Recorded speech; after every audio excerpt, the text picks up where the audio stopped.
I've definitely never seen a Toyota 2000 GT before.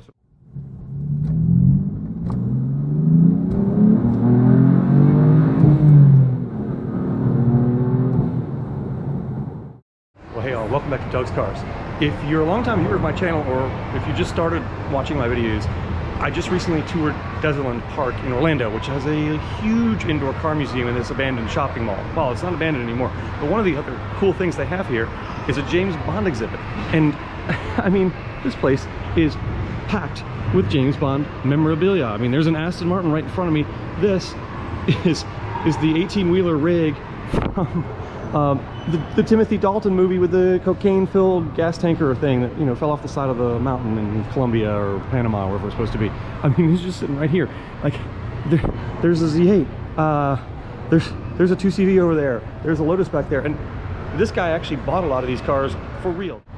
As a longtime BMW lover and owner, who could forget the 7 Series, the E38 that launched from the back seat on his, well, semi-smartphone across into a parking garage where he returned it.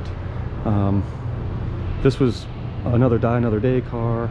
I guess this is the one that was chasing the one that Tavares rebuilt. I mean, oh, we got Alpha 159. This might be the only one in the US, because they certainly never imported these here. I think this is the best looking of the modern Alpha sedans. Oh wow. The Land Rover, wow. I mean, I don't even, I mean, Skyfall was a great movie, but this is the one from the movie. That's crazy. I mean, you can see they had that scene at the beginning of the movie where they were, I think there were 2 of these, and they were crashing into each other, obviously. I mean, this is Ulrich Goldfinger's Rolls Royce, right? And there's Odd Job, and here's a DB5.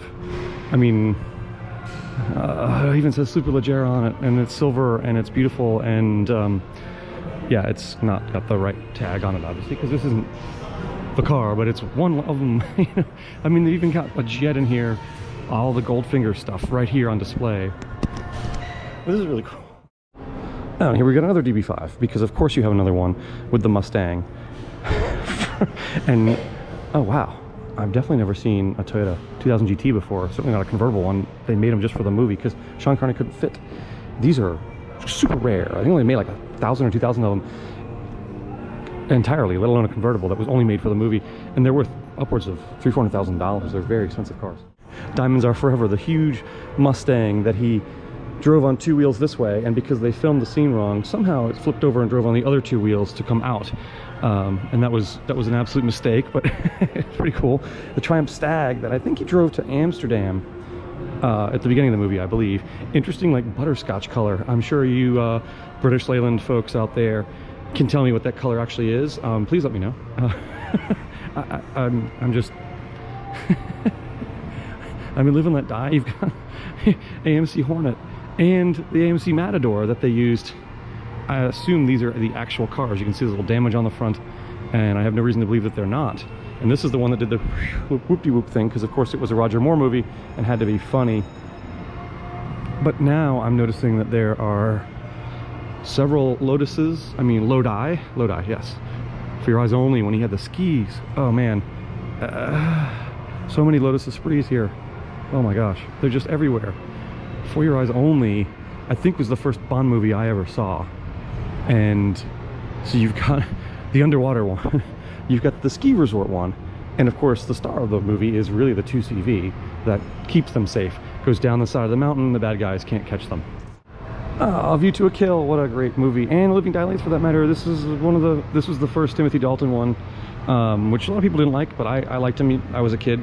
I was not happy when Roger Moore left, but I thought he did a good job, but only made 2 movies. But one of my favorites is A View to a Kill. Of course, this is when the Renault 11, or as we called them back then, Renault, split in half, and he drives the front end, of course. Obviously that wouldn't work in real life because you would need a separate fuel tank, right? But it worked with movie magic, obviously, very well. And here it is with the back half. That's crazy. I just wanted to spend a little bit more time walking around the submersible Esprit. Let's see, it's got 4 bronze propellers in the back, the periscope. The rudders, of course, one of the wheels is flipped up as they did, I guess, to provide buoyancy underwater. I mean, what a ridiculous concept, but it worked and we believed it, right?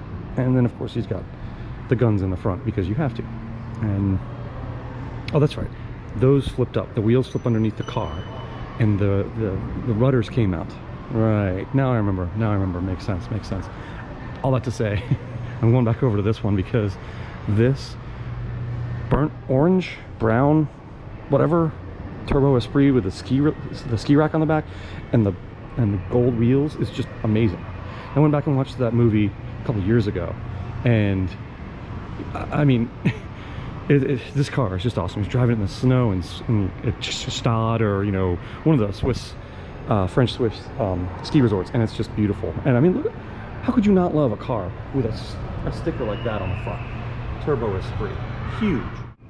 So not entirely car related, although there are some cars in here. Look, this is just memorabilia and movie effects from all of the movies of all of the decades.